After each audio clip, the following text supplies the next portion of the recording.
രാഷ്ട്രീയ നേതാവല്ല, ഏതെങ്കിലും തത്വജ്ഞാനികളല്ല, ഏതെങ്കിലും രാഷ്ട്രീയ പ്രവർത്തകന്റെ പ്രസംഗം കൊണ്ടല്ല.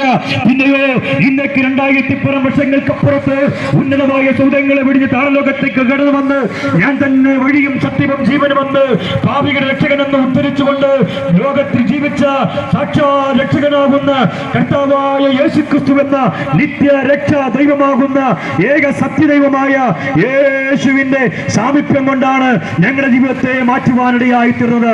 അതുകൊണ്ട് ഞങ്ങളെ കേൾക്കുന്ന പ്രിയപ്പെട്ടവരെ, നിങ്ങളൊരു പക്ഷേ മദ്യത്തിനും മയക്കുമരുന്നിനും അസാൻമാർഗ പ്രവർത്തനങ്ങൾക്കുമൊക്കെ അടിമകളായി നരക ജീവിതം നയിക്കുന്നവരായിരുന്നേക്കാം. നിങ്ങളുടെ തലമുറയുടെ വഴിപെട്ട ജീവിതം കൊണ്ട് നിങ്ങൾ കണ്ണുനീര് കുടിക്കുന്ന പിതാവായിരുന്നേക്കാം. നിങ്ങൾ കണ്ണുനീരിലേക്ക് കടന്നു പോകുന്ന മാതാവായിരിക്കാം, സഹോദരിയായിരിക്കാം. ഇന്ന് പകലിൽ ഞങ്ങൾക്ക് പറയാൻ കഴിയും, ഞങ്ങളെ തിരുത്തിയ കർത്താവായ യേശു ക്രിസ്തുവിന് നിങ്ങളെയും തിരുത്തുവാൻ കഴിയും. നിങ്ങളെ എന്റെ പാപത്തിൽ തന്നെ വിടുവിച്ച യേശുവിന് നിങ്ങളുടെ പാപത്തിലും നിങ്ങളെ വിടുവിപ്പാൻ കഴിയും. നിങ്ങളുടെ ശാപത്തിൽ നിങ്ങളെ വിടുവിപ്പാൻ കഴിയും. നിങ്ങളുടെ രോഗത്തിൽ നിങ്ങളെ വിടുവിപ്പാൻ കഴിയും. അതിനിവിടെ ആചാരങ്ങൾ അവൾ വിലപ്പോകത്തില്ല. കർമ്മങ്ങളോ കർമ്മകാണ്ഡങ്ങളോ വെടിയൊച്ചകളോ മാലപ്പടക്കങ്ങളോ ഒന്നും അതിന് വിലപ്പോകത്തില്ല. പ്രിയപ്പെട്ടവരെ, നിങ്ങൾക്ക് വേണ്ടി ലോകത്തിൽ മരിച്ച ഒരേ ഒരുവൻ മാത്രമുണ്ടെങ്കിൽ അതിന്ന് പകലിൽ ഞങ്ങൾ സധൈര്യം വിളിച്ചു പറയുന്ന യേശു ക്രിസ്തു മാത്രമല്ലാതെ മറ്റൊരുവനില്ല. പ്രിയപ്പെട്ടവരെ, അതുകൊണ്ട് കാലമിനെ ദൈർഘ്യമായി മുൻപോട്ട് പോകുമെന്ന് നിങ്ങളാരും തെറ്റിദ്ധരിക്കരുത്. ഈ നാട് അധികമായിട്ട് മുൻപോട്ട് പോകത്തില്ല. ചൂള പോലെ കത്തുന്ന ഒരു ദിവസം വരും. അന്ന് സകല അഹങ്കാരികളും ദുഷ്പ്രവർത്തിക്കാരും താളടിയാകും. വേരും കൊമ്പും ശേഷിക്കാതെ ആ ദിവസം കടന്നു വരുമെന്ന് സൈന്യങ്ങളുടെ യഹോവ പറയുന്നു. ബസ്സിലൂടെ യാത്ര ചെയ്യുന്നതിന് പറയാ, സഹോദരങ്ങളെ, യേശു നിങ്ങളെ സ്നേഹിക്കുന്നു. പാപത്തിന്റെ കടിഞ്ചുമ നിങ്ങളെ വിടുവിപ്പാൻ യേശുവിനല്ലാതെ മറ്റാർക്കും കഴിയത്തില്ല. പ്രിയപ്പെട്ടവരെ, കേരളത്തിന്റെ കരയിൽ മഹാനായ അനുഗ്രഹീതനായ ഒരു കലാകാരൻ ഉണ്ടായിരുന്നു. അദ്ദേഹത്തിന്റെ പാട്ടുകൾ പാടാത്തി ആരും തന്നെയില്ല. അദ്ദേഹത്തിന്റെ പാട്ടുകൾ ഇന്നും വളരെ ഹരമാണ്. എല്ലാ സ്റ്റേജുകളിലും പാടി തകർത്തുകൊണ്ട് നൃത്തങ്ങൾ ചെയ്യുന്നവരാണ്. ആ മനുഷ്യന്റെ പാട്ടിലൂടെ മദ്യത്തിനെതിരെയുള്ള നിരവധി ഗാനങ്ങൾ താൻ എഴുതിയിട്ടുണ്ട്.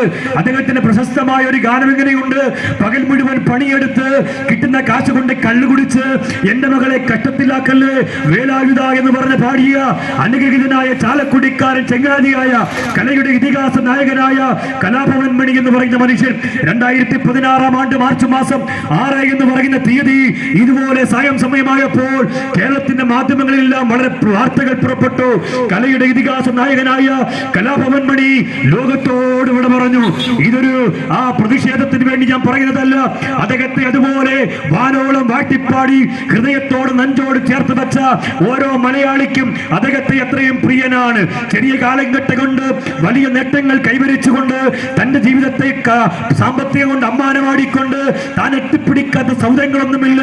അത്രമാത്രം മഹാനായ ആ മനുഷ്യന്റെ 43-ാമത്തെ വയസ്സിൽ ഈ കേരളത്തിന്റെ മണ്ണിൽ നിന്നും താൻ യാത്ര തിരിച്ചു. എന്തിന്റെ പേരിൽ? തന്നെ ആരും കൊന്നതല്ല, തന്നെ ആക്സിഡന്റിലൂടെ വകവരുത്തിയതല്ല.